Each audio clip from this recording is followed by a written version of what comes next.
Good morning. I am still working through. I was trying to get a bunch of stuff done this morning and trying to put a bunch of stuff together. I made some decisions this morning about content and how I'm going to be playing it out. Um, and so I can actually try and do a little bit better in the future for the other things that I'm trying to work on. Going to go ahead and get some shares out. So in that, I've got like a couple of book things that I'm working on, and I find that when I'm in here and putting a lot of energy into this, that I have less of a ability to go out and focus. Like I use up too much spoons. And since I'm using up too much spoons on it, I'm finding that I need to figure out a different and better way to do it. So I think what I'm going to do when I have things scheduled and they become obligations, I have a tendency to feel like I must be doing them. And I put all of my spoons into it, put all of my time and my effort into making sure that I can do that. And I have other things that I'm working on, and I wanted to do that. What place did what DNA test so you can look into what paperwork, Jackson?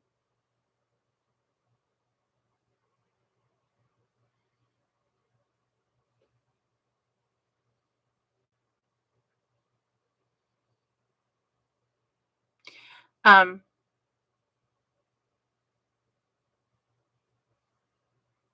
they didn't say it was human. A last common ancestor wouldn't be human, wouldn't even be a Homo species. We'll get to that. Hold on. So what I'm trying to say is I'm going to do my 8 p.m. Live today, or not today, Wednesday, tomorrow. But after that, I'm going to start doing one scheduled live a week. And this scheduled live a week that I'm going to do is Wednesday at noon Pacific Standard Time.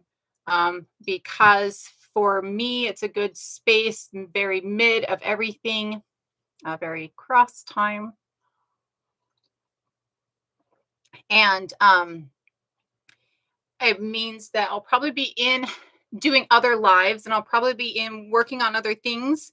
But instead of putting all of my spoons and all of my energy into trying to make sure that I'm doing 4 lives a week and having information for 4 lives a week, I'm actually putting my time and my energy into a couple of the books that I'm writing.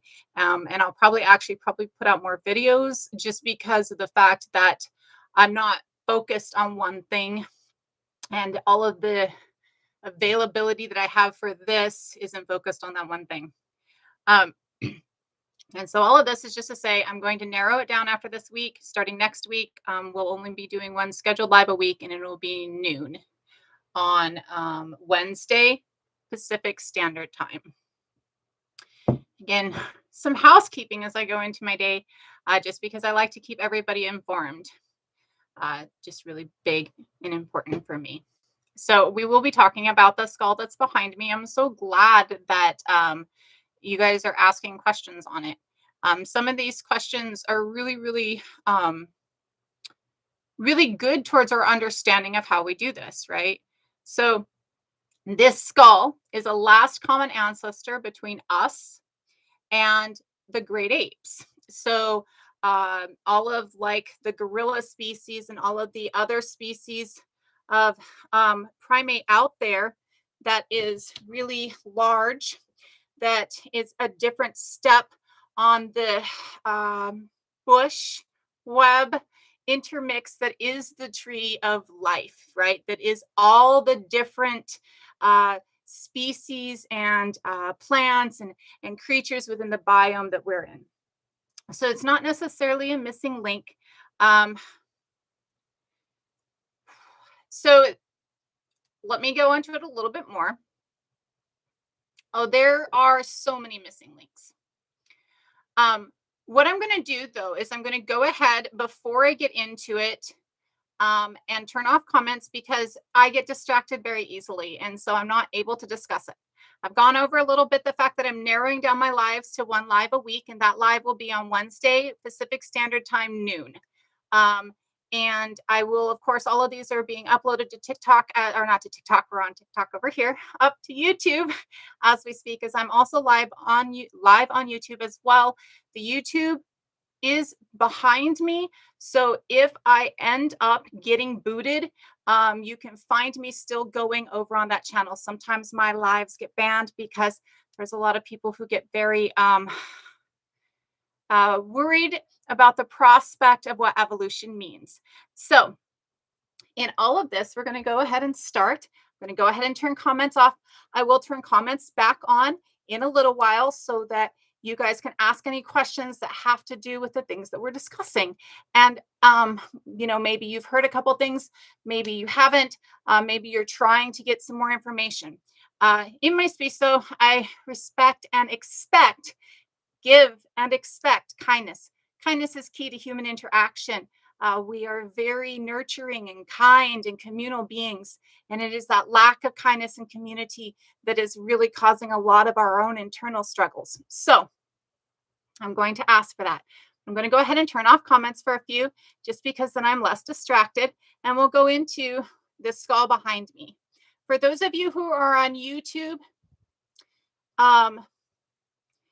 and are unable to see the skull behind me, on my website, widdaord.com, there is the link to the article that this is from. I've been asked a lot whether or not we know who the last common ancestor between us and apes, the great apes, are, or, the further back last common ancestors. And I try to make sure that I'm often telling people that I don't know everything. I'm not on here to know everything. I'm just giving you the information that I know of, right? The things that I have found and the things that I have studied. And I'm not often going to go chase down your rabbit holes. They're your rabbit holes. I have my own. So if you're just going to toss random things at me to disprove me or something like that, now if you have something that you want to disprove and say, hey, Sarah, you're wrong in that, here's this information instead, I'm totally down every day, every time. Accountability is key in all science. It is imperative to be accountable. And if your scientists are not being accountable, your scientists are a problem. So accountability. So I'm definitely down for that, but I'm not going to chase down your rabbit holes, right? Because they're your rabbit holes. You get to bring that information to me and say, here's the proof. I get to go down my rabbit holes and bring that information to you and say, here's the proof, right? Only because the human brain can only handle so much, right? Really, and I should not, I don't want to carry all the knowledge of the world. So that said, this is a find that actually came from TikTok, from a beautiful indigenous creator on TikTok, who is often in here in the comments and stuff.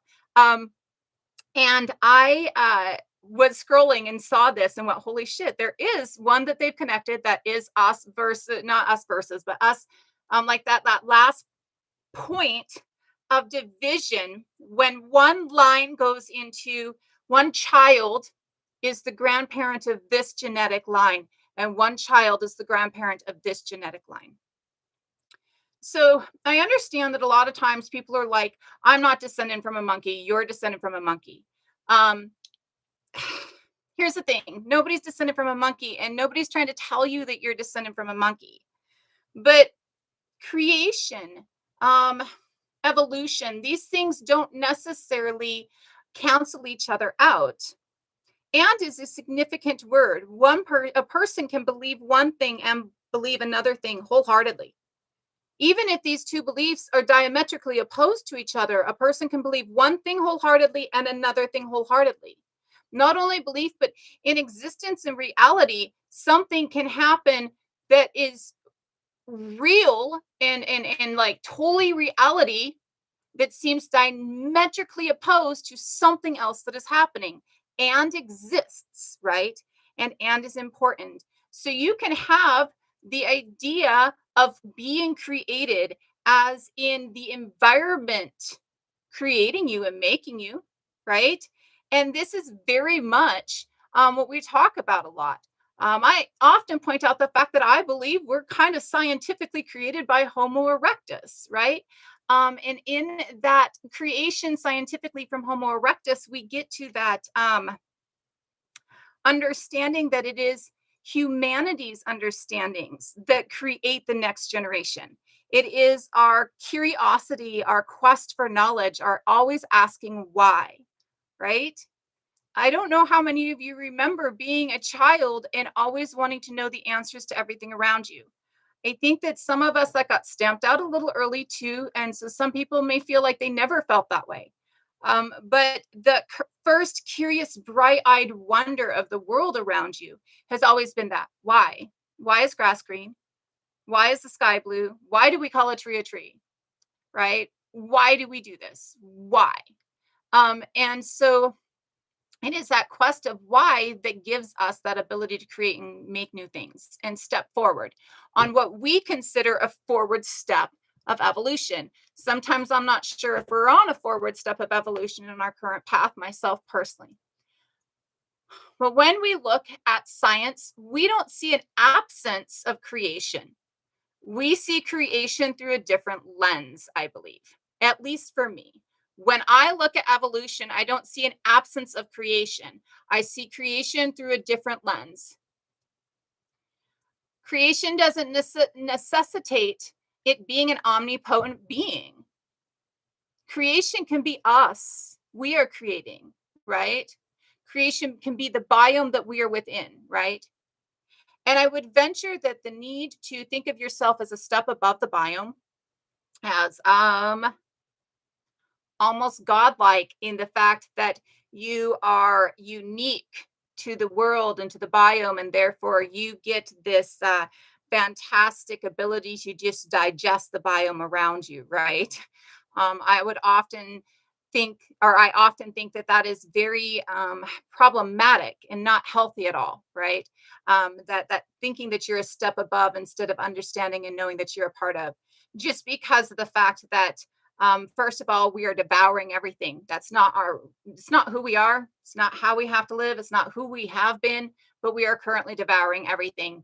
A and B, that disconnect kind of creates this inner sadness and longing and disconnect, this feeling that you don't belong.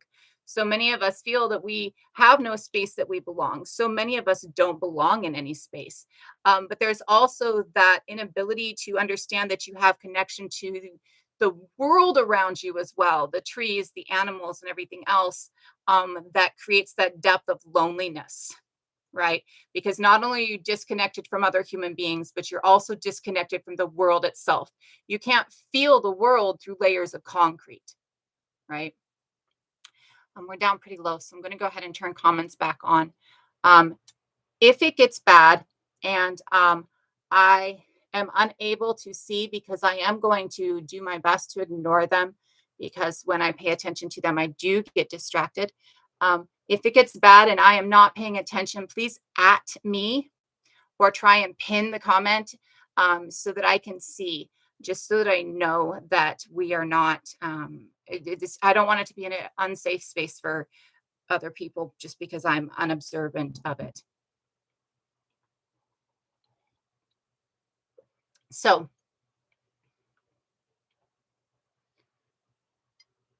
right. Well, and I think that lack of sense of wonder comes from that lack of um, what we view today as science was often thought of as magical, right? As an element of wonder. And we no longer look at these things as an element of wonder. We look at these things as if we understand them and have dissected them, and therefore they have no wonder left. Instead of seeing that there is wonder within that ability to dissect and understanding, right? Hello, hello. And again, this is going to be the last week that I'm doing multiple scheduled lives. I'm going to start scheduling for one live at noon on Wednesdays Pacific Standard Time, and then I will be I might be popping in doing other lives as I get a hair at my butt. But I have other things I'm working on, and if I put all my spoons into having 4 lives, then I don't do the other things that I'm working on. That's awesome. And everything is still going to YouTube. So if you miss them because it's a bad schedule for the time, please know that hello, pretty. Please know that they will be on YouTube so that you can find them. And please remember, if I get lost or banned in here, that you can find me still streaming on YouTube. Um, so when we're talking about a last common ancestor, and please understand I'm ignoring the comments because it's easier for me to focus if I'm not answering everybody. So please, please, please don't think that I'm ignoring you intentionally. Or, well, I am ignoring you intentionally out of meanness or lack of love. It is absolutely out of too much love. So when we're looking at the idea of a last common ancestor, and we're looking at the idea that I was confused when I entered school, as like Western school and academia, really for the first time, and was told that we were not animals. Like, when I realized that the vast majority of people didn't think that we were just another animal, it was weird. Like, why would you think that we're different? Like, how can you look around you on the planet and think that we're just not a part of the planet? Like, how can you not see that we need sun and water and sustenance and air and interaction with other parts of the biome than us to survive? For the bare minimum of survival, we even need space within the biome for the bare minimum survival, right? So how does that equate in a logical mind that you are there to devour the biome instead of being a part of the biome and just another animal? How does that equate? And that for me is where it becomes very egotistical. It seems like a shitty way to put it, but egotistical. It's very egotistical. And it's not that it's a shitty way to put it, it's the exact way to put it, but it's heard so shittily. It is egotism to think that you are put in this space just to devour it. It is viewing yourself as godlike and special. And for a group of people who states that viewing yourself as godlike is being too prideful, and pride is a sin, to have the egotism that is that godlike of it all being given to you to destroy, and that you are not just a part of the world around you, but instead this world is a gift, and not a gift to cherish and love, but a gift to destroy, is an advanced level of egotism to me. It's God King narcissistic egotism to me, right? Like, it is egotism to me. Like, I believe everybody should have pride. I think that our idea that pride is a sin is to kind of keep us in check. I think that I should be proud of my accomplishments. I think I should be proud of the things I've done. I've worked really hard to get here. And half the things that I teach people and I tell people, I got smacked to learn.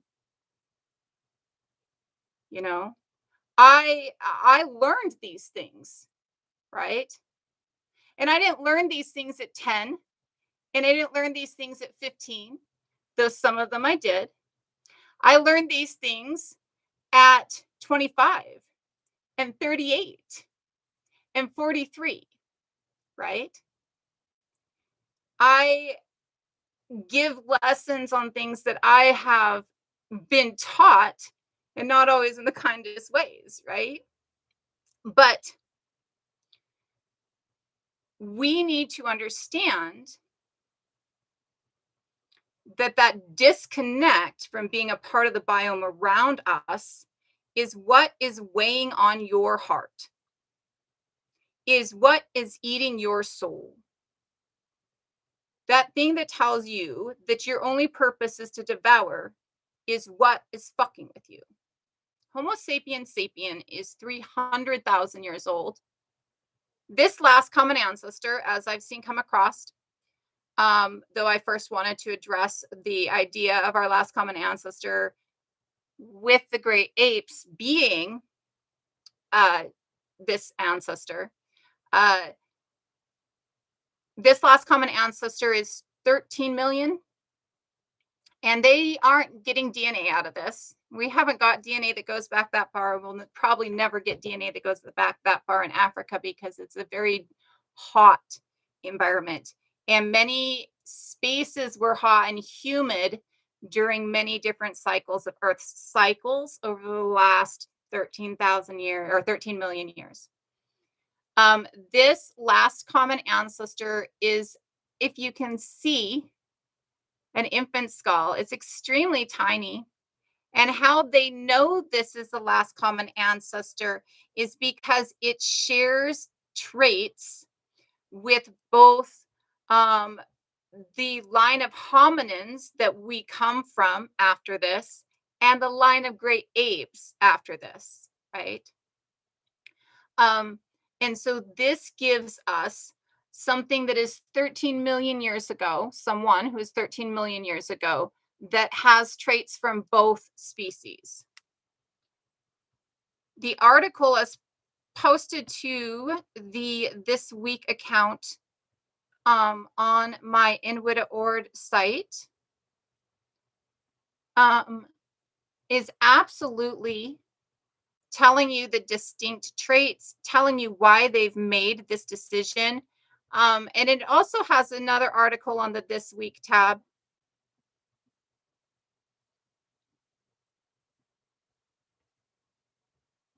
One second. It does appear that those did not publish up. So I am seeing that they're not up on there.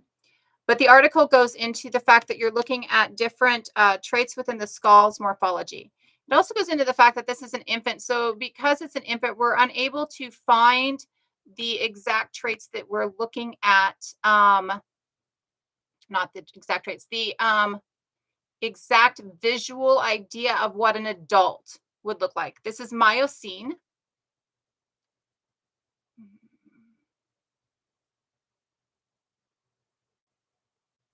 This is Miocene. And Miocene is, again, I'll turn them back on after a little while after we go over things for questions. Miocene is in the 13 million year old range. Let me make sure because I'm noticing that those bookmarks are not actually up on the site and I had tried to publish them this morning. And I want to make sure that you can access these accounts so that you can get in and see what I am talking about for yourself and get into the idea with the last common ancestor is exactly what this means. And see that for yourself in a couple of different ways. Not only what I'm telling you, but what the science tells you about how we determine these things. So when we're looking at this, what we're looking at is the idea of a being who shares both traits. From both different lines. We're not looking at somebody who is your grandfather. We're looking at somebody who is the very first Homo sapien to you, right? So Homo sapien starts at 300,000 years ago. Homo sapien evolves out of the subspecies of Homo erectus that we call Homo heidelbergensis. And it evolves out of a vast genetic mixing of many of this group across southern Africa. We know now that it is not one specific group that evolves into Homo sapien, but rather a large Homo heidelbergensis, Homo erectus, ergaster kind of mix that gives us all of these things. That we see the same kind of thing happen for Neanderthal and sharing the last common ancestor within Heidelbergensis is what gives Neanderthal and us the ability to breed. So, last common ancestor of two actual taxonomies, like our taxonomy being the hominin taxonomy. And so when you look at the taxonomy family tree, right, like our genus is Homo, our species is sapien. Um, Two steps above that is Homininae or Hominidie. And that is the step that both us and great apes descend from. This is why you can look at other primates who are great apes and see similarities, see skeletal similarities, and see family dynamic similarities, kind of, and see um, tools, right? Because they use tools. See adaptation of space to create shelter, which they are one of the more advanced adaptation of space to create shelters beings out there, right? See all of these different things that are very human, or what we consider to be human in this species that we consider to not be human at all. The reason we can see these things is because we share this last common ancestor. And this sharing of this last common ancestor means that the two lines out of that, okay, so child A and child B, to break it down in the simplisticest of terms, okay, the basis of terms, right? Please understand that this happens over several generations. It's not just like that singular generation, but to break it down, child A's line becomes Homo sapien, child B's line becomes great apes. This line splits 13 million years ago. This split 13 million years ago then leads into several different things. Like, we know that the split from chimpanzee from us, because chimpanzees are a part of the line that leads to us from this skull. And we know that the line that splits from chimpanzee is about 7.2 million years ago, Graciopithecus freibergi being one of the missing links that we have found. And that's being found in Greece. So with this, what we're seeing is these lines down are not you descended from an ape. Okay. They're not stating that something that was the great ape is your grandfather. What they're stating is that the same ancient ancestor of the great ape is the same ancient ancestor of the Homo sapiens. Okay. That this split occurs 13 million years ago, and that the division of evolution since this split is what leads to us. When we look at Lucy 3 million years ago, I'm using Lucy because many people have understood or envisioned Lucy, right? Lucy is 3.2 million years ago. When we look at Lucy, we see something that we recognize as being more human, right? We still kind of see it as being a little bit chimpanzee-ish. We call this Australopithecine, right? But we now know within the last year, with our latest discoveries with Homo naledi, that the Australopithecine size of the skull does not negate an advanced intelligence, because Homo naledi, living at 335 to 235,000 years ago, has the same brain shape and the early signs of what we consider humanity that we do not exhibit at the same timeline, right? So Lucy could very well have an advanced intelligence that we're not thinking of, that gives Lucy the ability to have a wide variety of tools, because we see so much tool usage already within primates, right? That are not remaining in a fossil record because they're not rock. And what remains in a fossil record is that which is rock, or that has turned into rock, right? Right? Rock, bone, ivory, wood that has fossilized, though you can get wood going back certain numbers of years that is not fossilized because it is, that gets degraded as you pull up, or, things like that. But when we're looking at these things, what we're looking at is not that you come from a great ape. It's that you and a great ape share an ancestor. So when you are so afraid of evolution, when you are so afraid of the idea that evolving from the great ape means that there's something wrong with you, or God, I know it's what you guys would define of as primitive, but I just hate the definition of primitive, right? I just hate our understanding of the definition of primitive, because our understanding of the definition of primitive is that primitive means the group of people who are unable to think like us, right? And we associate that with not having the same tools that we have. But it's not necessarily that they're not thinking like us, right? What is the advanced changes? The advanced changes is the understanding of a self identity. They all root when we start looking at that evolution change of our brain that happens uniquely within Homo sapiens and Homo naledi. And we see starting to happen within Homo neanderthalis before they just becoming absorbed into Homo sapien, right? Which is very really what you would think of as happening, or the best way to put the Neanderthal exit, right?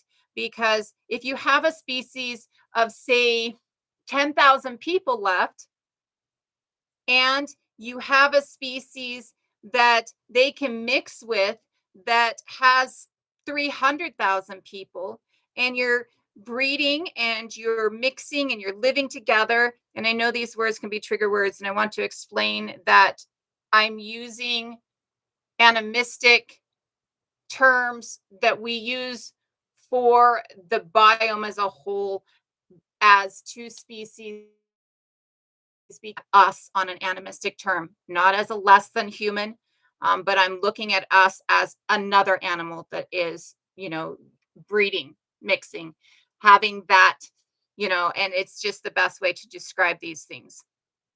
Um, Stating that because I also always want to be aware that certain things can be harsh or triggering. And I'm trying to use the best descriptors that I understand um, to create something to create an understanding of how something works without creating an idea that it is negative, if that makes sense. So with that, pool that's happening, just that the Neanderthals are becoming enveloped into our species. And that would have to be really the only way when you look at the idea that we have as much DNA as we do have in certain areas. The areas that have the most of the DNA are the areas that you're seeing the last of the Neanderthals and the last of the Denisovians, so the last of those two groups. And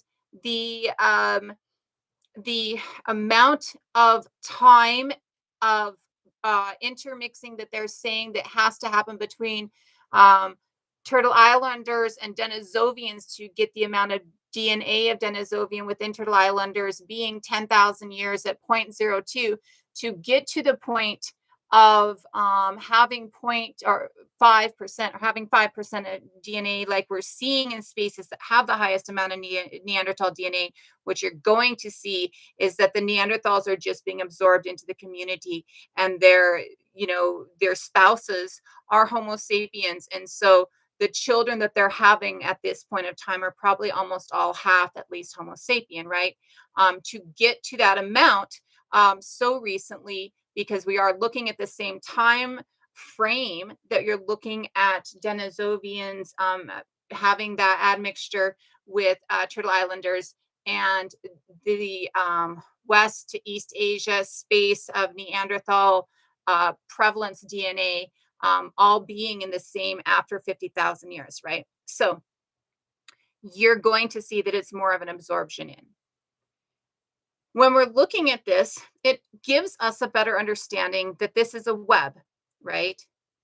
And that it's not, it's a tree in some senses, but the idea that the tree is narrow is the problem. And the idea that the branches of the trees don't combine is the problem. And this is why we want to look at it more like a web, right?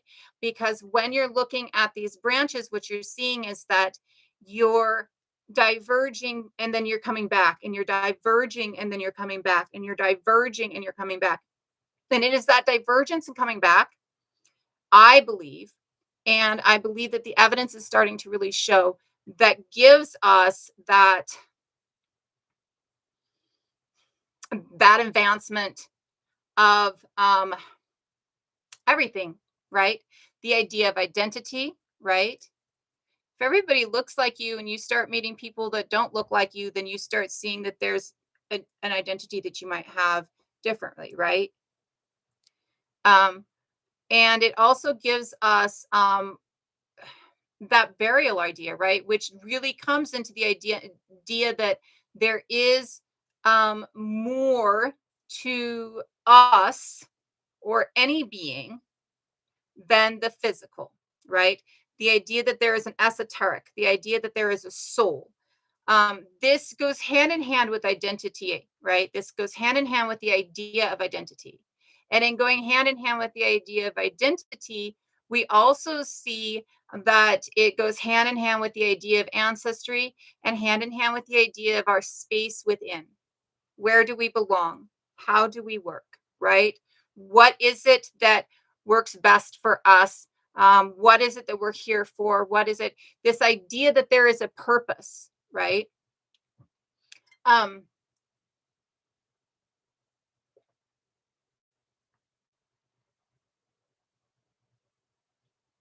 they recently found a Neanderthal cache of herbivore and oh god, I'm not sure if it's just herbivore, but of skulls set up in ritual purpose, right?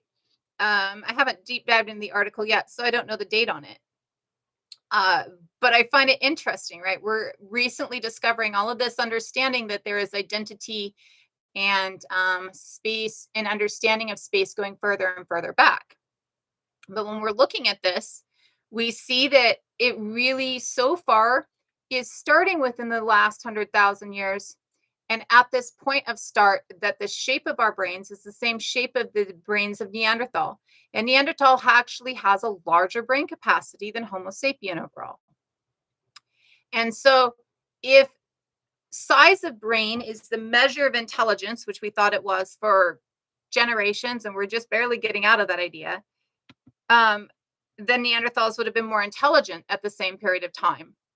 Now, um, I would state that the Neanderthals and us at the same period of time are living in the same intelligence levels and advancing at the same time because they currently state it's between 30 and 40,000 years that we develop into the globular lobal shape that we have, global lobular shape that we have, and that is what gives us the advanced intelligence, firing, and synapses that we have.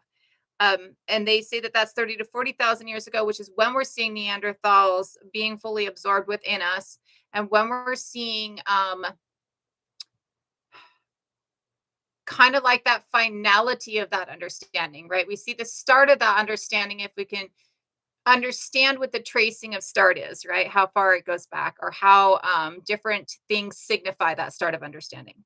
Medicine is another part of this start of understanding, right? Because medicine is again identifying what parts of the biome work for you, as well as identifying how you can understand the biome to ensure a better world forward, right? Um, and so that understanding really comes along at the same time period, again, other than within Naladi.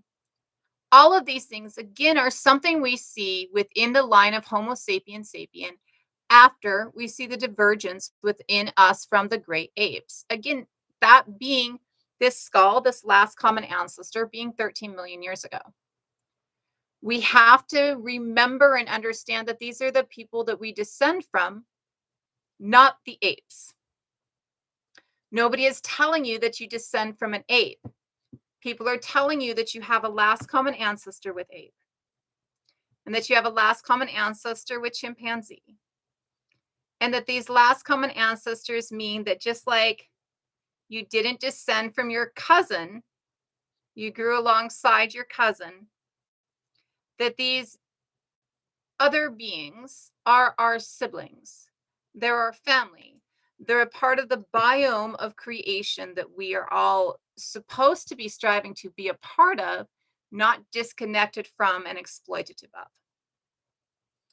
The reason we got to this point is not through exploitation, but through being a part of. When we hit the switch of an experiment a few thousand years ago. That switch of experiment a few thousand years ago, right? Changes our thought processes and our societal structures into this. It is not how we learned to be the amazing creative beings that we are. Because within societies that do not have this flip of a switch of testing, this stratification ownership idea, right? Because we have so many societies that didn't have that flip of that switch, we can also see where societies are advancing along the same level, but their advancement is not as a owner or as a possessor or as the need to claim dominion or as the need to be seen millennia from now. And because their advancements are not that and are often more intertwined with the biome, what we're seeing is that in those spaces, people are generally healthier prior to colonization of those spaces, of course, and being subjected to Western thoughts idea. But in that seeing that people are actually healthier, in that seeing that the connection with the biome itself is actually healthier, what we are seeing is this understanding that when we are living in concert with our biome, like our ancestors have for millions upon millions of years, that while we leave no record of self, we cater to no egotism, right? Will we cater to no hoarding? Will we cater to no hate? What we in fact end up having is a balance that values life. It doesn't mean that life doesn't end within that space because you can only value life when life is ending too, right? You can't value life if it's eternal, right? So it is, you're still part of the cycle. You're still, calling the herd. You're still eating of foods that, involve killing, but every food that you eat of involves killing another being anyways. You have that understanding that even the eating of vegetables is killing of a being that has a soul, that has a space within the biome. But what you do is you call from that, I'll hold it one second. You prune. You prune from that when you need to during the time of pruning so that it grows back better. Um, when you take a deer who is older, who has seen a couple of summers. So their genetics have come into the herd so that they have had a few children, and then you take the males, right? So that you're not taking a mother with child or even a mother who is still able to produce, right? So that you're maintaining the genetic lines are still diverse. And you're also maintaining the ability to feed yourself and keep from overpopulation, right? All of these things are positives. And so we see that all of these things have respect for life. So when we work at a society, a community, a biome that has that interconnectedness, we see that respect of life does not mean that life doesn't end when necessary. Um, it means that we value it higher and that we are not looking at it through a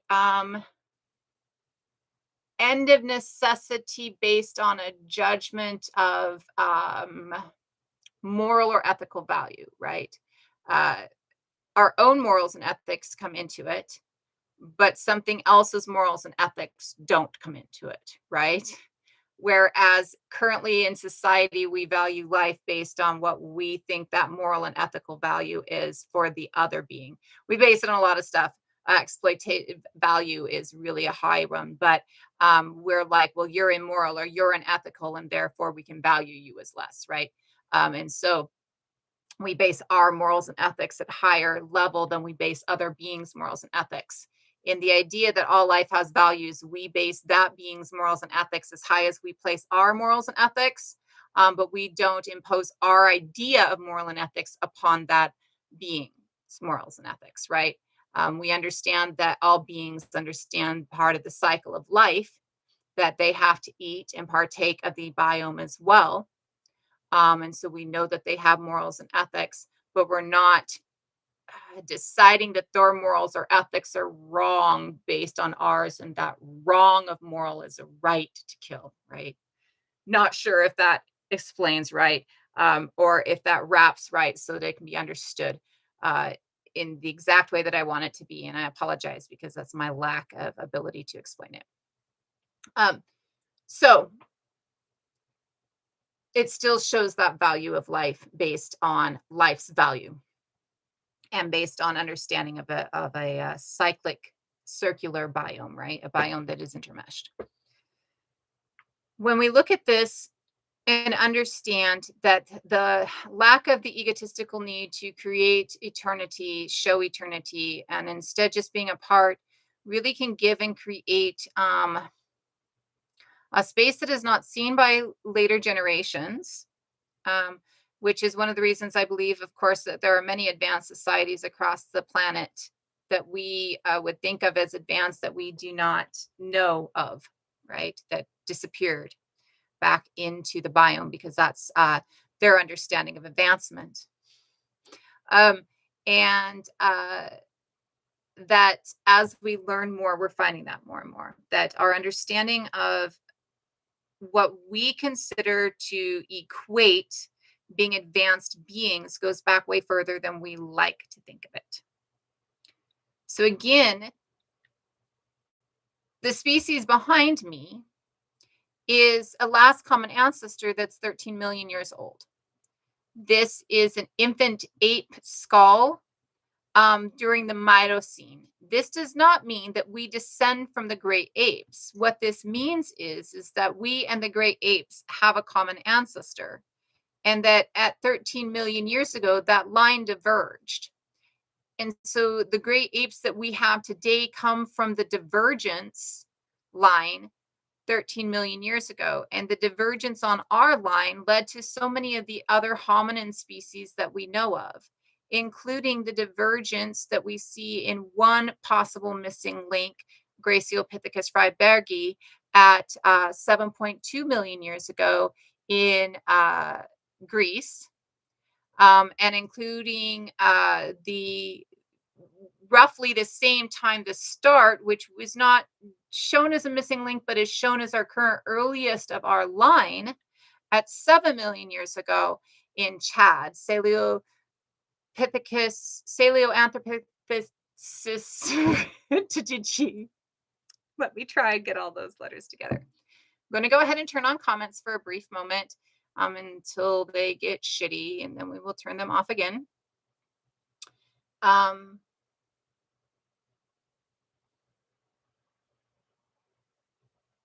And while I'm doing that, I'm going to ignore for just a minute so that I can were supposed to be, that I thought they were. Again, I apologize that it didn't actually fully go through.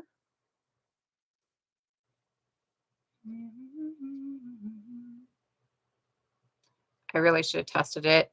I had the time and I was doing other things.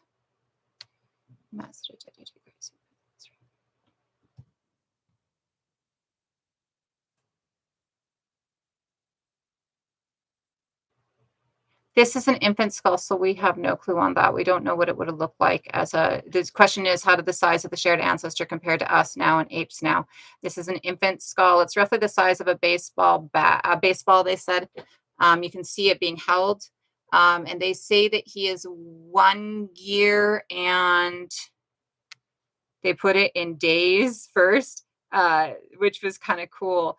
485 days, or 1 year and 4 months old when he died. And so I would say he's kind of small comparatively to both now, because I think great apes actually would be larger than that at over a year by now, right? I'm sorry, Gone.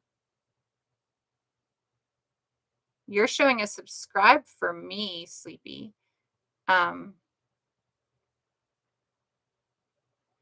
40K cave article.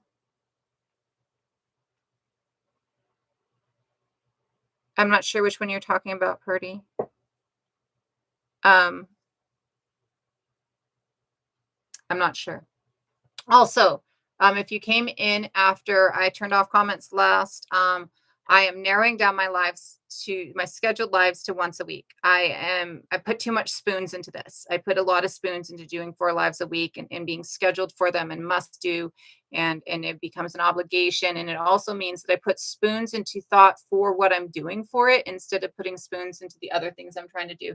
I currently have written a children's book, and I'm just trying to put together the art and scan it all in so that I can publish it. I just have to put it all together. I have a way that I'm doing it that involves just, yeah. So because of it, I need to be able to focus and not put so much spoons into this. This doesn't mean that I won't be in more than once a week. It just means that I won't be scheduled. So if I come in, it won't be for specific things and it won't be, like that. Um, okay. And I'm trying to make sure as people come in and are seeing things that everybody is hearing it. I have updated it on the website. But I want to make sure that everybody is getting it just so that everybody has the ability to, I want everybody to know so that everybody's not going, wait a minute, where did you go? And it will be noon Pacific Standard Time on Wednesdays.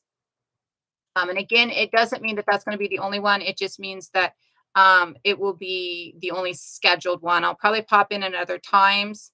Um, a lot of times it gives me ideas on how to work things too, or how to, play with things and make things a little bit better. So, I'll pop in so that I can do those things as well. Um, but I haven't been able to do other videos or really anything. And so I'm hoping that it gives me that ability because I just put way too much thought process and effort and it is not letting me. Why is it not? Let me see. There it is. Okay, so these two sites, the article from the skull, the picture behind me, and the article on Graciopithecus freibergi are both up on the website now, right? As they're supposed to be. Wednesday at noon Pacific Standard Time, so like an hour from now on Wednesdays. And again, it won't be my only one. It'll just be the only scheduled one. I'm sure I'll pop in doing other things. It'll just be the only one that I put a lot of effort into, and things like that, just because.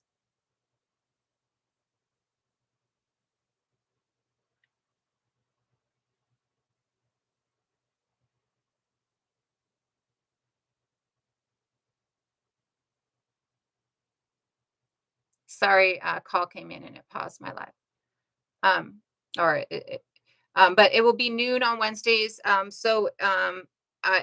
trying to make sure that I can kind of hit a few different groups. I'll also continue to make sure that they're going up on YouTube so that you can find any of them later, to listen or to hear. But I figure that will give me, if I can narrow it down to just one that I'm putting any effort into, then maybe I can work on the other things because my spoons are just so limited.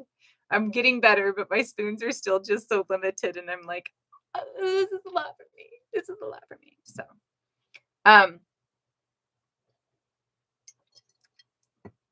but I wanted to make sure that gets out to as many and absolutely on the children's book. And I'm going to actually work on, I have a different, book that I've been trying to work on that I was supposed to start in January of last year, and I'm going to just go ahead and start on that too, which would be the one on grave BJ 581. So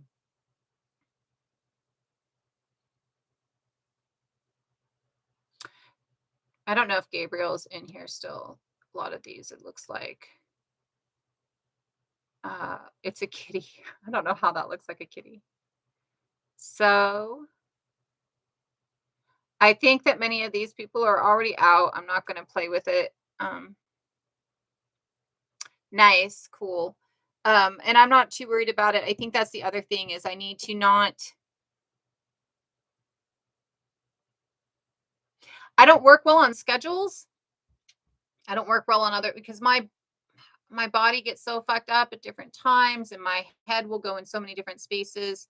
I need to not like if I'm working on like if I'm writing one thing, something else will absolutely automatically pop in, right? I actually I have two children's books I've worked on, or I'm working on one I've been working on for a couple of years. It's all drawn or halfway drawn out. The other one I is small and brief. And what I'm doing with it, like it's already written out, and what I'm doing with it is just the art, which is all going to be very simple. Um, but because of it, uh, I think that, or because it all comes to me when I'm doing something else or working on something else, trying to narrow things down to I'm going to do it on this schedule becomes problematic for me because that's even with the medication, the way my ADD brain works or ADHD brain works. Like I am in the middle of something and oh, squirrel. And so now I have to focus on this and get this all the way out or I'll lose all of it, you know? So, yeah. Large cat. I have large cats. Was there one behind me? There might have been a cat behind me. Um, so so I'm just going to narrow them down. I am going to do my 8 p.m. live this week just so that I can let everybody know what I'm narrowing it down. The Wednesday 8 p.m. live, just so I can let everybody know what I'm narrowing it down to. And so this will start next week. I will start doing Wednesdays at noon. Um, and and that will just be random on what my thought processes are that week, I think. Because there's also a lot of other things that I'd like to talk about, but it becomes very problematic. A lot of times it just so insta ban in here if I talk about anything, right? And so um, I'm trying to make sure that I'm also getting space to talk about those other things as well. And I think that it'll also probably make it to where it's easier for me to actually like do videos and to do other things because I can put like so much time into TikTok and then I have to detach completely from it. So like after I get off a live, I shut it down for hours. I can't get into it again for hours because otherwise it just becomes too overwhelming. I'm not a very social media person. And I really enjoy people, but it's all such a need to always maintain self that it becomes very, have a great one, Subtle. Thank you guys. But just so you know why I'm only doing one a week and that I will probably be in more because again, that's that dopamine. There's plenty of times where I'm like, I want to go in and do a live now, but it's like, well, I've got one scheduled here. And if I do one now, I'm not going to do the other one because my body will be done.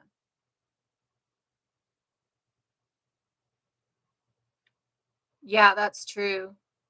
Oh, that's a really good way to do that, Bunny. Thank you. I hadn't thought of that. And it just sends directly, like a background that just sends directly. Oh, that's a really great idea. Thank you. That might work. A lot of it too is that it becomes a little too much sometimes, right? Um, I have so many people that I really adore that I've met that I'm, really enjoy. Um, but like I have like two or three friends in real life and I barely talk to them. So that can be a lot, right? And then there's also just all that hate. Like every time I log in, there's just so much hate. And that just engenders so much of a space inside of me that's like, fuck, I gotta deal with that, right? Like, fuck, I gotta deal with that. And so I just want a little bit less of that too, right? And I never wanted to be an influencer. I'm not trying to be an influencer. That's not the thought process. Like it's not a thought process of, how can I make everybody like me or, or like it's a thought process of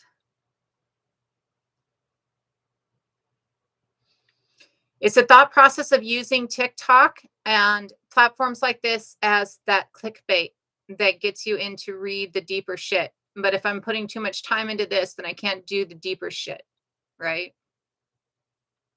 It's that thought process of grabbing enough attention to drag you in and I'm using it to teach some of the deeper shit, but because it's only a specific deeper shit, it's not getting the other deeper shit, right? Well, that's true. Most people know nothing about evolution, and most people think that evolution means something completely negative. And most people have this great fear of being of human beings being anything other than this special, chosen, godlike, Christ-like creature, right?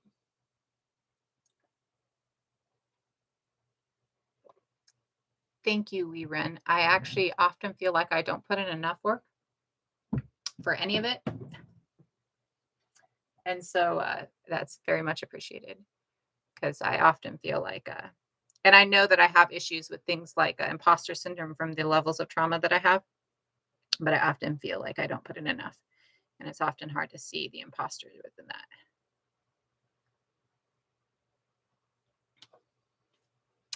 So thank you, I appreciate that.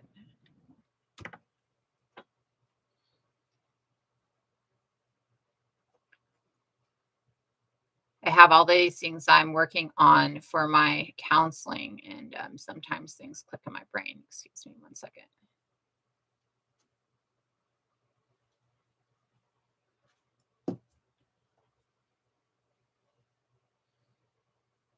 Yeah, and I think that's it. There's this idea that if we're just another animal, then, and I personally think that it boils down to the idea, if we're just another animal, then what the fuck have we been doing,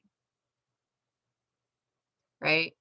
If we're not special and chosen, then how come we've been killing everything? If we're not special and chosen, then what? How do we now justify the shit we've done? I think it boils down to that at its root core. But I think there's also a lot of other things that go within it. But I do feel that there's this root core that's, if I'm not special and a step above, then the fact that I've been destroying everything else under the idea that I'm special and a step above, um, is that justification is negated. And if that justification is negated, then I'm a bad person.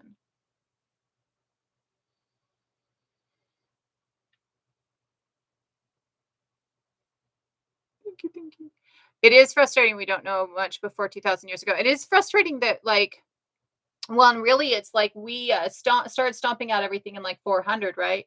But there's this idea that that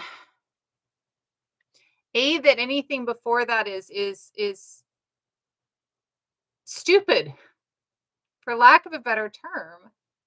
Like the idea that anything prior to the um scientific revolution, or the what are we calling it, there's good theory, or a word for it, the Renaissance. Anything prior to the Renaissance is stupid. Nobody knew anything prior to the Renaissance, right? That's when we all discovered everything. Nobody knew anything prior to that. When we look further back, we see that everybody knew everything except for Europe, right? We see that everybody was really advanced except for Europe, right? When we look, if we pull it from a Eurocentric standpoint, which unfortunately so much is pushed into a Eurocentric standpoint across the globe. Like, really, I feel sometimes like anything outside of East Asia has been given this Eurocentric standpoint because of colonization. And I think that East Asia has its own colonizing problems and own colonizer problems, but it's very much within East Asia, so it doesn't pull as much of this Eurocentric standpoint in. Though after 1800, we see much more Eurocentric standpoint coming into East Asia. And so I'm not saying that it's completely without. I'm saying that before, we don't have much of a Eurocentric standpoint within East Asia. More recently, we do. We all come out as a group. Like, nobody has, like, okay, so mitochondrial Eves are a common ancestor of a group, right? So uh we all have, so different areas will have different mitochondrial Eves, because that is the person that came in, usually with, like, they weren't the singular person to come in. It's just their genetics that passed on the most, right? So a mitochondrial DNA is going to pass through both your daughters and your sons to your sons' daughters. So and a mitochondrial DNA is a unique combination that changes per child of your mother's and your father's mother's mitochondrial DNA, right? And so because of that, it founds its own new line in each creation. And then when that line is founded, and maybe the great grandson of the daughter of that line and the great granddaughter of a son of that line are mixing together, they become a mitochondrial line again, and that's a founding, right? So like it's a founding of a line more than anything else, but you can see that there are several different people within each mitochondrial line founding, right? So, like the mitochondrial DNA of Chatterman is shared by the population that Chatterman was in. And that mitochondrial DNA makes up about 13% of West Europe. But Chatterman's direct descendant is only one person who lives there, and it's 300 he's within a mile of Chatterman, and it's 300 generations separate between the two, right? So it giggles for me, right? But like, but the group that he was in, the mitochondrial DNA of that group, is about 13% of Northwest Europe. Um, that doesn't mean that one woman in that group gave that mitochondrial line to that entire group. It could be two or three women in that group giving that mitochondrial line to that entire group, right? But it is a mitochondrial Eve. Now, that does not mean that they're all descendant from one person. What it means is that they're specific groups, and within those specific groups, like say we're looking at, I'm going with Northwest European because I've done the most DNA study in that area.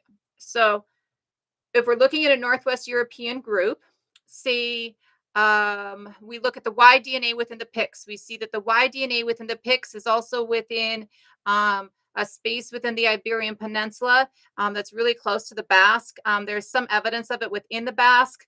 And we also see that it's over in Turkey, right? So that means that way back, one father's DNA passes down to several sons who pass it down, and those several sons go to all of those different groups, right? Now, it could also mean that the PICs start, and this is the theory, that the PICs start in this space, and I think it's like right above Turkey, that the PICs start in that space and they travel over and they leave the Pictones, which are people that were culturally the same and had the same Y DNA, it appears to be, and then up into Scotland.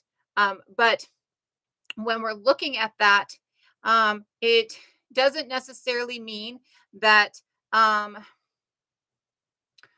all of these groups are so much descendant from that one man, because that one man has a father and a grandfather and brothers, and like, so, and that Y DNA from, the father's father is what's tracing. So it's hard to state, yes, it all comes from one space, and do it in a manner that correctly identifies it, right? But we can state that we know that everybody who is outside of Africa descends from a group who leaves a mitochondrial and Y haplogroup that leaves at the Levant area at 50,000 years ago, right? And again, we're not stating a single individual, but more a familial sets of groups, right? Just like we now understand that even Homo sapien doesn't evolve from a singular group of Homo heidelbergensis or Homo erectus, but it evolves from what you might think of as a nation that has many different bands, being groups that are multifamilial groups versus tribes, which are familial groups. So a tribe is a group that is gathered together based on lineage, and a band is a group that is gathered together with several different lineages within them. This also can mean several different species, as we see within many camps of Homo erectus, and within many camps of like seeing Neanderthals, Denisovians, and Sapiens all within the same camp, right? So, and knowing that we evolve at a time when Naledi is in South Africa, right? So Naledi is found in the Rising Star Caves of Johannesburg. Naledi has the brain that we developed 300,000 years later. And Naledi has the uses of fire that we're the next people to actually use in that way that we know of currently, though that could be changing. And Naledi has the first evidence of burial that we don't get till another 150 to 200,000 years ago. And Neanderthal doesn't get to another 150 to 200,000 years ago currently, right? So maybe Naledi's one of our ancestors and we don't know it yet, right? Because we can't get DNA from Naledi, right? Because getting DNA from Naledi being in a hot and moist environment, Naledi's DNA is gone. So maybe Naledi is one of the multiple genetics that pools into our genes and why we have that shape of a brain develop, 200,000 years later. Maybe that's that missing understanding that we don't have that we might find as time moves on, right? So, but we do currently know that in that space, we're evolving at that time from multiple different groups. So it would make sense. Maybe Naledi is one of the groups that we're evolving from that is contributing genetics to the multiple groups that we're evolving into, right? So we understand that evolution or development of adaptations or development of any groups of people is not generally based at this point of time in our understanding from a singular thought process, a singular line, a singular anything, but rather from multiples, right? Um, just like we are now seeing that we were living with Neanderthals for 100,000 years, and Neanderthals and Denisovians were living together. That it looks like it's really, you're going to find bands that have multiple groups within them, multiple species within them, right? Just as we're starting to understand that, I think we're also starting to understand that nothing is a straight line. There's just no straight lines. There's no straight lines really in nature. So the idea that we should have a straight line in anything is kind of weird to start with. But nothing is in a straight line. It's all a web. It's all this mix back. There's even thought process that after Graciopithecus freibergi, and that deviation from the line of Homo and Pan, right? Because Graciopithecus freibergi being a last common ancestor of Homo sapien, or of all Homo species, or all hominin species, and an ancestor of all Pan species being chimpanzees. That even within that, we see that early on, the two different lines mix back together when they have that close last common ancestor. Just like we mix back together with Neanderthal when we have that last common ancestor. And if Neanderthal had been able to evolve and we have been able to evolve on two separate spaces, maybe 12 million years from now, what Neanderthal evolves into would be looking at us as apes, right? So I think that it's evolution. And I'm not that. What I'm stating is that I don't think evolution is this straight line that we think of it as. I think that it's a web, which we're proving in evolutionary fields right now. Like it's really becoming the common thought process that our idea that it's even a tree is wrong because of the fact that it often the branches don't branch out and then branch out and then branch out. Often they branch out and then come back together and then branch out and then come back together and then branch out again. Um, and so we're seeing that it's more of a web than it is a tree. I think that tree still works on a lot of levels, especially when we look at things like the world tree, right? But I think that we have to understand that sometimes,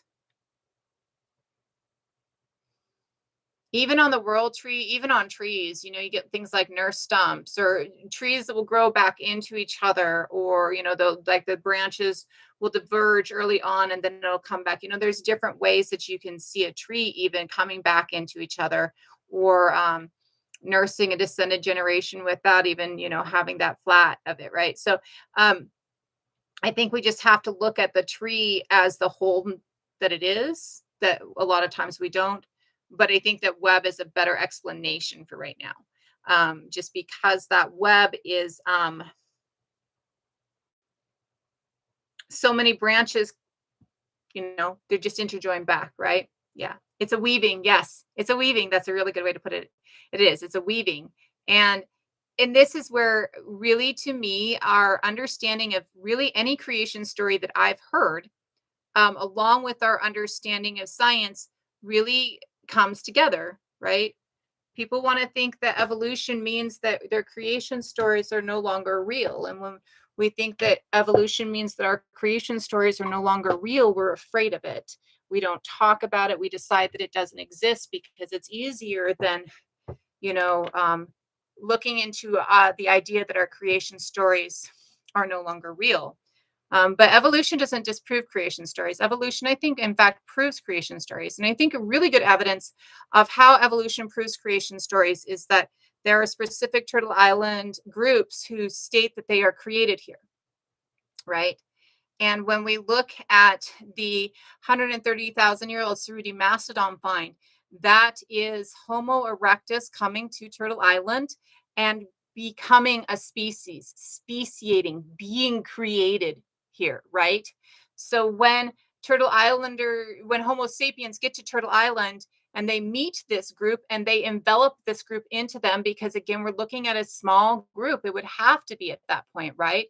Just when we look at how genetics work and how isolation works, right? So when they envelop this small group within them, they envelop this creation story because now a part of them was absolutely created here, right? A part of them absolutely speciates here, right? And so this absolutely gives proof to that creation story in a scientific way, right? So I don't think that science disproves creation. Almost every creation story talks about there being other beings as well alongside. Hello, hello. Like, even when we look at the story of Adam and Eve, who the heck did Cain and Abel marry? Who are the wives of everybody, right? Even in that, we see that God chose these people out of other people. God says, "You are my chosen ones," right? Out of other beings. We even see that within the Judaic creation story that God is not a singular deity. There are other deities, and God decides that he's the highest of those deities and chooses these people, right? So we absolutely see in all creation stories that there is this truth within science as well, right? This is not being created by this deity. This is being made special and chosen by this deity. And there are other deities that are there, and there are other peoples that are there. It is just these peoples who are chosen and these peoples who are special. And we see that a creation story I heard the other day that states that there's a group um, that believes that they were created in their specific space, um, and that Europeans were created in their specific space, right? But even that makes sense when you look at the fact that as Homo sapien is being created in Africa, that Neanderthal is being created in Europe, speciating in Europe as Homo sapien is speciating in Africa. So absolutely, there are other groups that are being made at the same point that people are being made in Africa, and in that these other groups absolutely mix with groups of Africans who are leaving Africa, right? So when we and then becoming 50 leaving 50,000 years ago, right? Well, first, they spend like 100,000 years in the Levant together, right? But we see that all of this gives double down to that science only doubles down on creation stories. Science only gives you fact for your creation story when you look at the truth of your creation story, right? When you look at what your creation story actually states, not what it's been translated into or propaganded out as, right? When you look at what your creation story actually states, almost every creation story has a scientific equivalent, a scientific proof, right? So it does not negate creation stories, right? It might negate an omnipotent deity creating you, but it doesn't negate the biome creating you, right? So if we're adapting to a biome, then that adaptation of that biome creates the species. So Homo heidelbergensis adapting to the biome in Africa versus adapting to the biome in Europe is still the same species adapting to two different biomes. And it adapts to two different biomes. The biome itself is creating the species that they speciate into, right? The biome itself is running the adaptions. The biome itself is creating them, right? So the world, the earth, right? A deity in its own sense is creating them, right? Depending on how you deitize, right?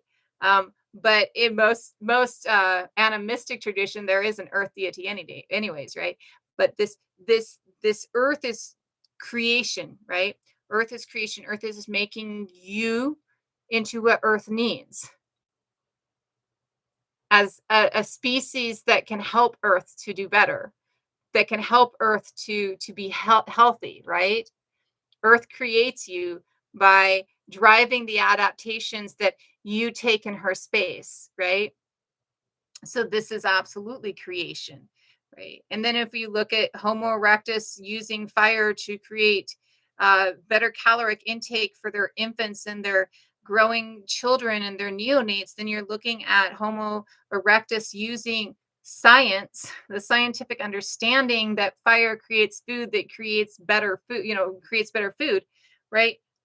When we're looking at that, we're seeing, Homo erectus is even having this almost scientific creation of us. So when we are looking at this, when we're talking about this, and people are like, well, we were created scientifically. Yep.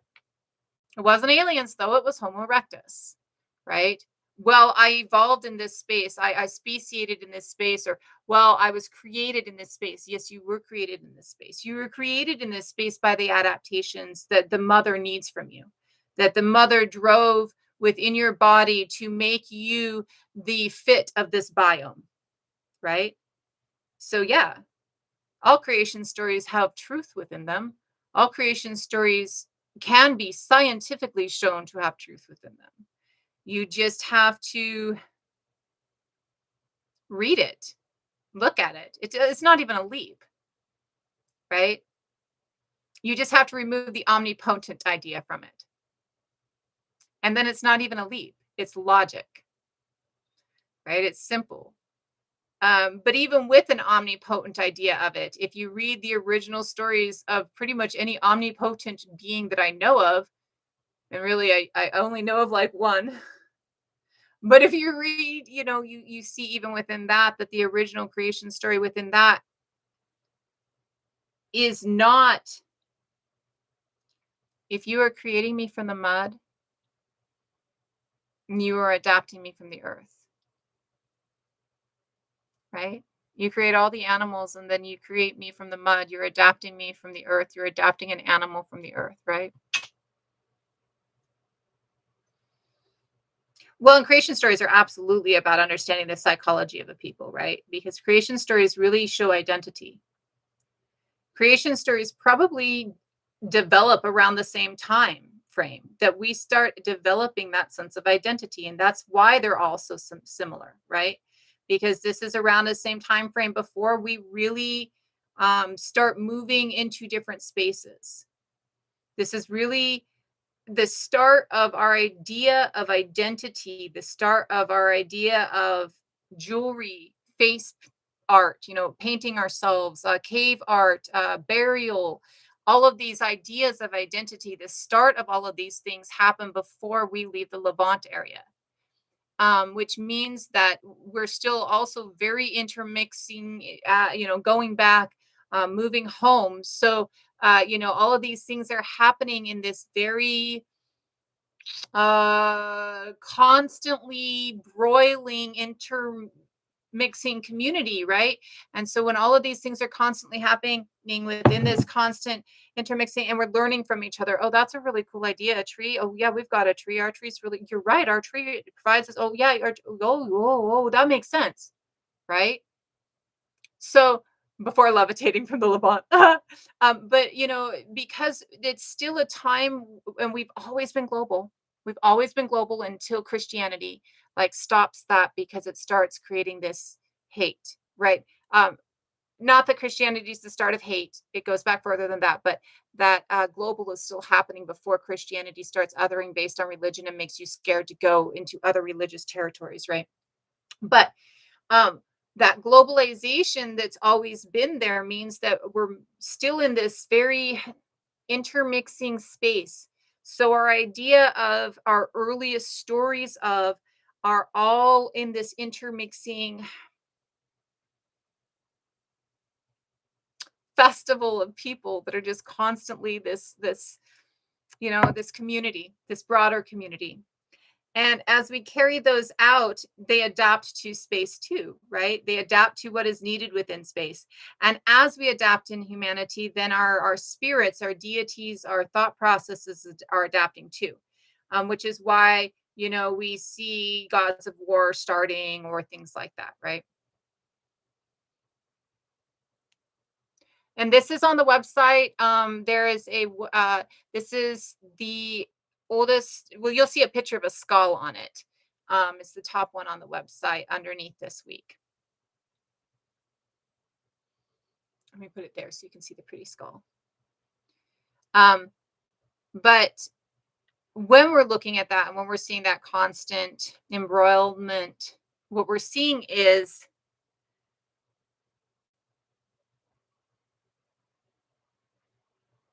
A, there's nothing linear about evolution. We're not just coming from one space or one people, right? Like we all absolutely, as Homo sapiens, come out of South Africa originally. This is where we speciate, but like there's still that constant after we leave Africa, that mixture.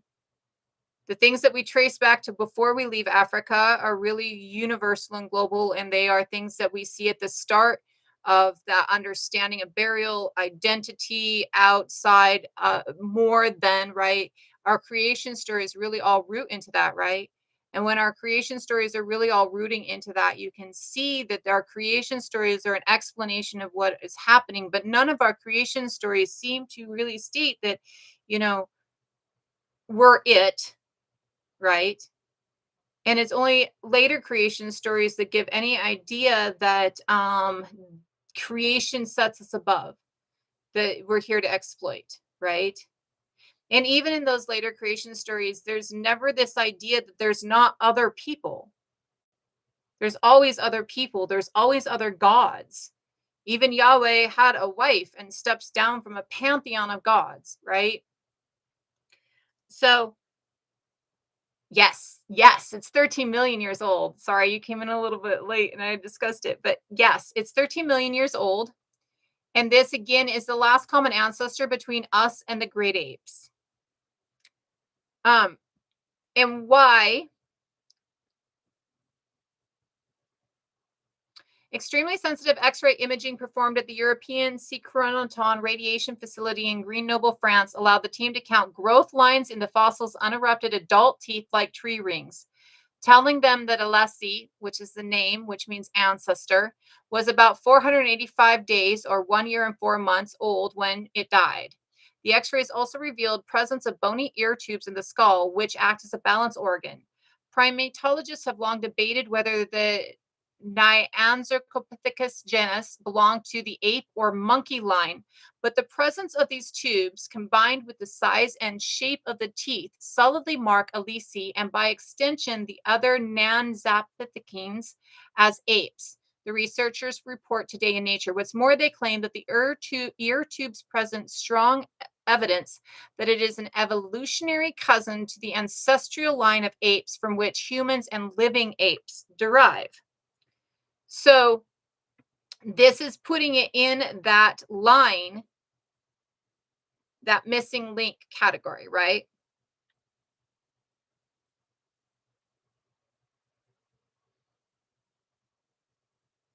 There is, of course, and if you go through, you're going to see the arguments because there is arguments that,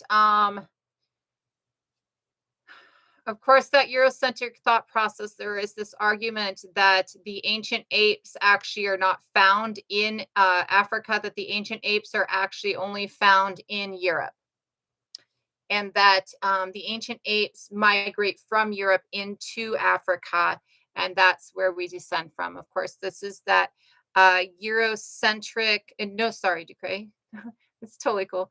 This is that Eurocentric view of wanting to ensure that Europe is central, right? That we all come from Europe, right? So that they can maintain their supremacy. But what we're seeing is that there is evidence of ancient us in Europe, like the Graciopithecus freybergi. But there is also just as much evidence of the ancient us being in Africa. And the further we push it back, the more we're seeing like um, the um, the finds within the last few years are really just driving this forward. Which part, Tamara, honey?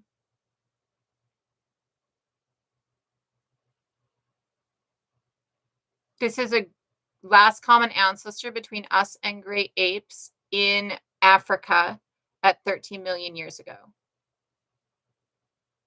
Are you talking about the Eurocentric part being the lie? Yeah.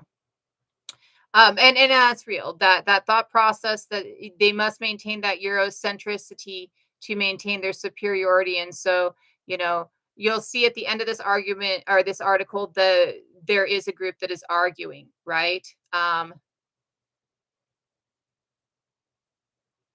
And what he's arguing is that there's descendants, or there's fossil hominins in Europe at 12.5, which is still younger than this one, right? And so when we're looking at this, um, again, we're getting that idea that they need to have this evidence that it's not from Africa at all, that we're coming from Europe and moving into Africa. When in fact, evidence shows that there's no singular, that it's really broadly mixed. It's both in Africa and in lower Europe, right? Like lower, like we were talking about with Freibergi, what we're looking at is a point of time when the Mediterranean basin is a savanna. It's a part of Africa at this point of time, right? And so we're looking at fossilized footprints within the Mediterranean basin, and then we're looking at a jawbone right above the Mediterranean basin. And what we're looking at with that missing link, again, is not that we're not coming from Africa, that we're not developing within Africa. What we're looking at is the possibility that there is that more global space within that space at that time, that ancient primates have that movement back and forth, and that ancient primates, like modern primates, are following the food and doing these different things that are working for them. Um, but right, we still need to acknowledge that when we look at people who are like, that doesn't work for me because it displaces my theory that we are the originators, right? Because what we're looking at with the European ape thought process is that all the apes are coming from Europe into Africa, and it's that migration only happens at 7 million years ago, and that this means that it's European in origin, right? Of course, they're not looking at the fact that it's actually Asia in origin, because they don't want to look at that. But when we're looking at that um, denial, we have to pay attention to how they deny it and what they're looking at. Like this person he has evidence of apes in Eurasia at 12.5 million years ago. Now, the dating on this skull is pretty invaluable. It's not carbon 14 dating, which does not go back that far. It is argon isotopes, which decay at a fixed predictable rate within the fossil's rock layer, stating that it is 13 million years ago. So they have a really definitive dating on this skull, placing the ancestors of both apes and us within this line, right? Within this time frame. And this guy is over here going, no, because I have one in Europe that says 12.5. Okay. Yours is like 5 million years later,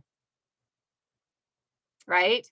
Like that means that for 5 million years they were in Africa and then they left, right? So this could state that for 5 million years we're in Africa, and our great ancestor leaves Africa and then goes into Eurasia, and then for the next, you know, goes into Eurasia, and you start to see this skull at 12.5 million years old, right? And then for the next 6.5 million years, what you're seeing is this life in Asia. And then they decide to migrate back to Africa to create us, because Africa's necessity as a cradle, because as a cradle, as a cradle, because of the diversity of the biome within there, because of the heat, because of all of the different elements within it, right? So when you're looking at things like this argument, you have to look at the way they're verbiaging it. You have to look at the words that they're using, and you have to look at the whole thing, because you have to understand that a lot of people that are arguing different articles like this are not arguing articles like this based on new evidence that they have, but based on their desire to hold on to old and biased evidence.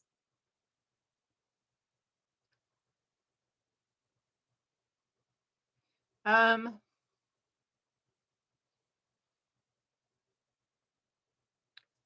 trying to think.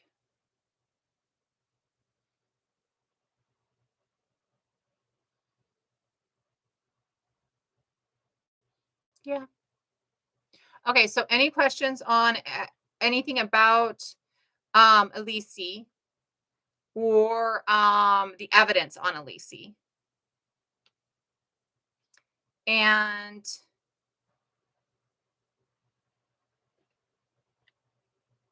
while I'm waiting on that, I want to reiterate again for anybody who's coming in later, I am changing up my schedule. This week, I will be doing an 8 p.m. live Pacific Standard Time on Wednesday. But starting next week, my lives, scheduled lives, will only be Wednesday at noon. This is on the website, updated already. That does not mean I will not be coming in for other lives. There will probably be other times throughout the week that I feel like I want to come in and talk. And so I will come in and talk. But it means that I'm not focusing my spoons on this, and I can actually focus my spoons on some of the other things that I'm trying to work on that I find myself devoting too much time to on this. So yes. So this is this before. Now, something in this is stating it's the cousin of the ancestor, so I'm not sure exactly what they're trying to say with that. Like it's a little bit like I'm not sure. And again, this is where you get some of that inconclusive wording sometimes and inconclusive understanding.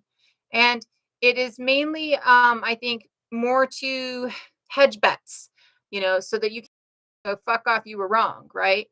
Um, and so instead of using words like this is our understanding now, they use different verbiage, right? Um, but my understanding is this is one of the species that ends up diverging into the great ape line and the hominin line that ends into Homo sapien. Nobody has any idea of bipedal. I'm not seeing, I'd have to see the back of the skull to be very honest to be able to tell you. Um, and because it's an infant skull, it also is problematic because it's not giving us the full idea of what they're looking like uh, as adults, right? So we don't know really what they're looking like as adults. Like if I'm looking at this skull doesn't seem very long. It seems very almost globular like ours, doesn't it? Like if you look at this skull behind me at this picture, like it's almost rounder than that more oval shape that we see in a lot of early hominin skulls and we see in like the great ape skulls. And this could be because it's an infant, and we don't have, the idea of them as an adult, right? So, and I'm not seeing, like, none of the pictures are showing me how we would be able to tell if they were already starting to be bipedal by the skull is the foramen magma, the hole from which the spine it comes out of. And I'm not seeing anything that shows me where that's placed. So if it's on the back of the skull, you're looking at something that walks on four legs, right? And if it's on the bottom of the skull near the jaw, like ours right here, then you're looking at something that's fully bipedal, right? You'll see a migration between those two spaces will tell us the rate of bipedalism. Sorry, I didn't mean to do that, YouTube. will tell us the rate of bipedalism. So, or the level of bipedalism. So it could be that this point near the back where his finger is coming out and you kind of see his finger connecting in the background, like his forefinger, this finger here, it could be that that's where the foramen and magnum is on this skull. And if that's the case, then they're probably not fully bipedal, but probably like great apes today have the ability to, you know, be somewhat bipedal, right? It could be that it's a little bit higher up. It could be in that flat point, which might mean that I don't think even on four legs it's really on that flat point. I think even then it's just a little bit higher up. I don't really look at other species skulls though, to be real. So I'm not exactly sure, but it could be a little bit higher up, indicating that it's more or more quadruped than bipedal.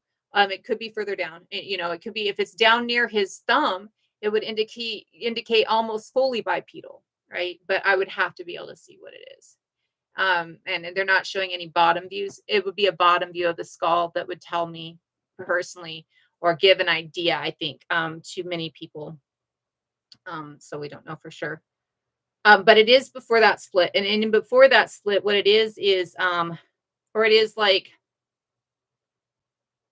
we talk often about the fact that if you are a Heidelbergensis, you're not going to be able to distinguish as your grandchild's a Neanderthal. You're just going to distinguish it as your grandchild, right?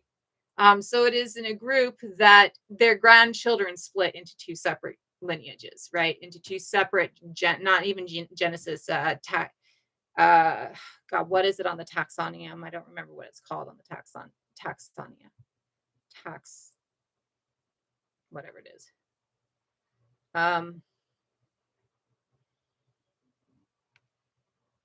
Taxonomy. I know it's hominini, but I don't remember what level that is on the taxonomy. But they're not going to see that split in their descendants. Like they're not going to see their grandchildren look like two different species. But it is that before. It is that ancestor that both of us share, basically. No, it's a tribe. I think it's tribe. So let me look at a taxonomy.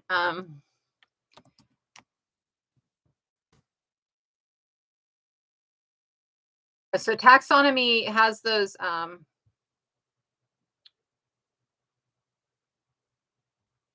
so it goes domain, kingdom, phylum, class, order, family, genus, species. There's more, some that go deeper, like there's tribe. They might have changed it. The ones that I've seen have used tribe, but they might have changed it because of the way that we're changing language, which is beautiful, but I'm not sure if that's why it's saying that. So instead of tribe, it would probably be family. And so like a fox shares the same class as us. We're both mammalian class. Class is mammalia, right? The order is for us is primates, but for a fox, it's carnivora. And for great apes, it would also be primates. When we get down into family, hominini, taxonomy of human. Let me see if I can see one that's showing it in a little bit better way to, nope. So we and the great apes, okay, so yes, they're still using the other terms. So is that just all primates? It might be all, no. I'm trying to make sure that I'm verbaging it in the exact right way, that it's not giving me the wrong lines on taxonomy. Or at least that it's giving me enough that I can understand how to.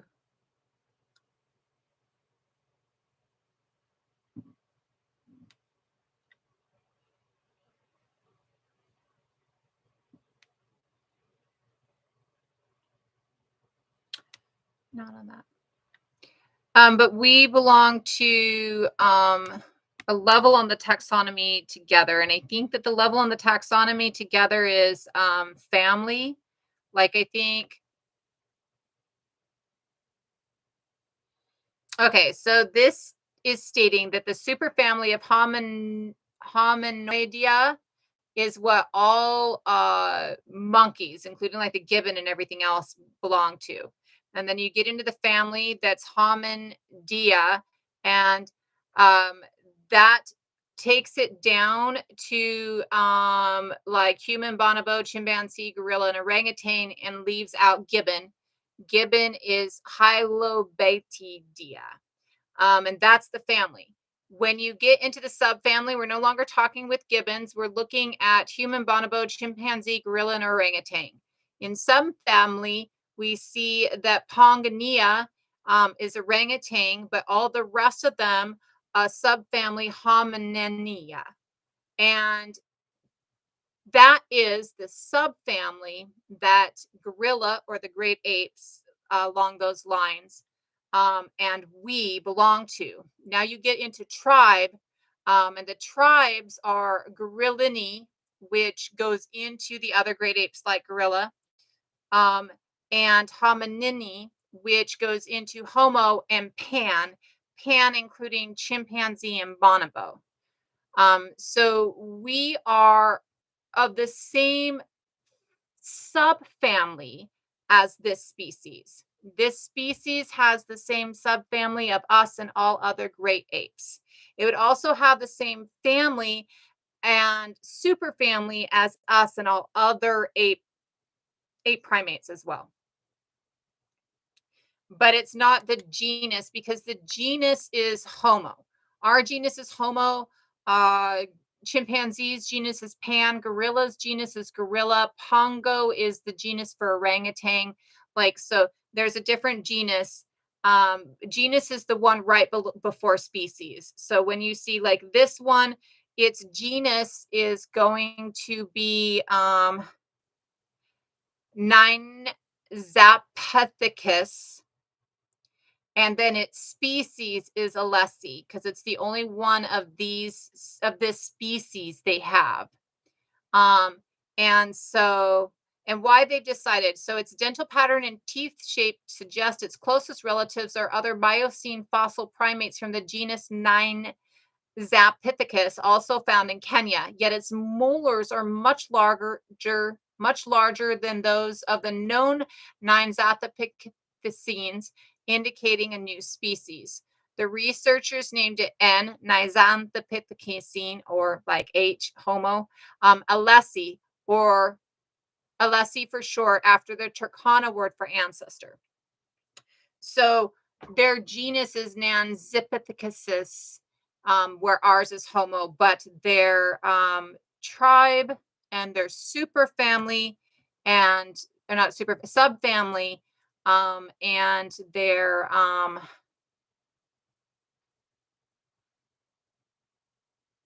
even their superfamily is going to be the same. They have the same taxonomy as us beyond tribe. Once you reach subfamily, their taxonomy or their line is the same. It's after subfamily that it starts dividing, I guess is the best way to put it. Yes, and Heidelbergensis is a different species, but same genus, because it's Homo heidelbergensis. It's often thought to be a subspecies of Erectus, right? But it is a different species from us. It's thought to be who we kind of descend from. Like, it's thought that they're one of the, that mix that we get that we're descending from, but they are not our species. They would be an ancestor species. I don't know.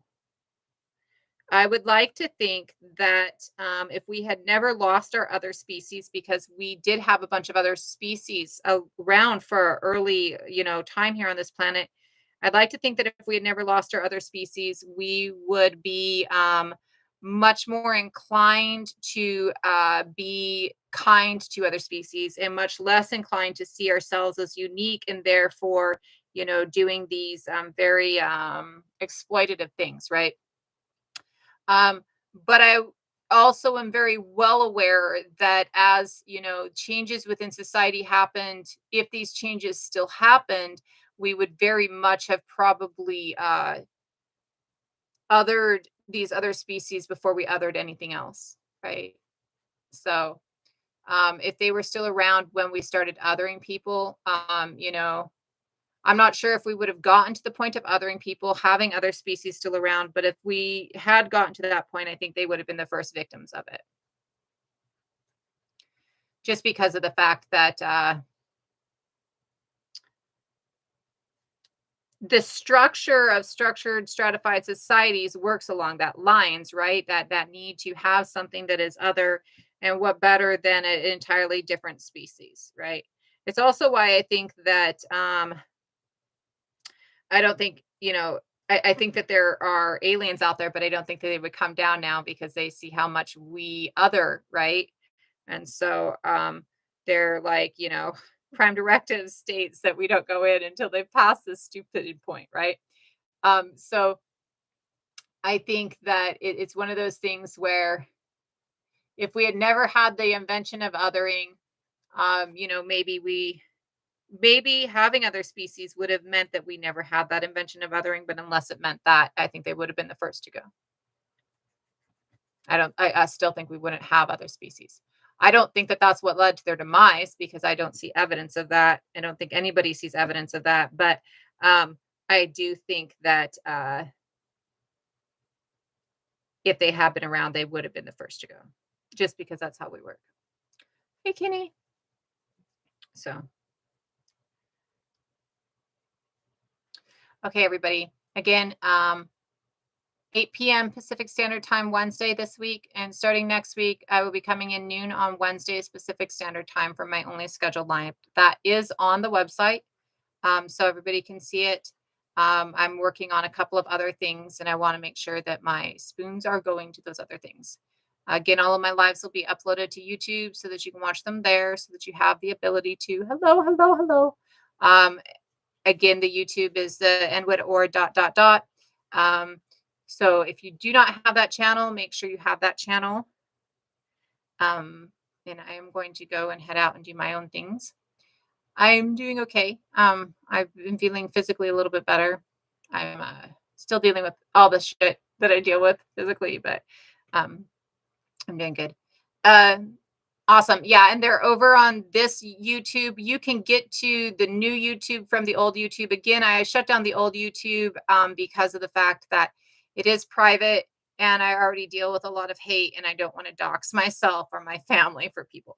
So I'm going to keep my old YouTube that my family uses a private account. But the new YouTube I'm live streaming on, and all the lives for the last couple of weeks are on there too. I'm going to go ahead again and take off. We'll see you guys 8 p.m. Wednesday Pacific Standard Time. And then next week, starting next week, we're doing noon on Wednesdays is the only scheduled live. Have a great day, everybody. I hope you guys have a beautiful week. Bye, everybody on YouTube. I hope everything is beautiful for you as well.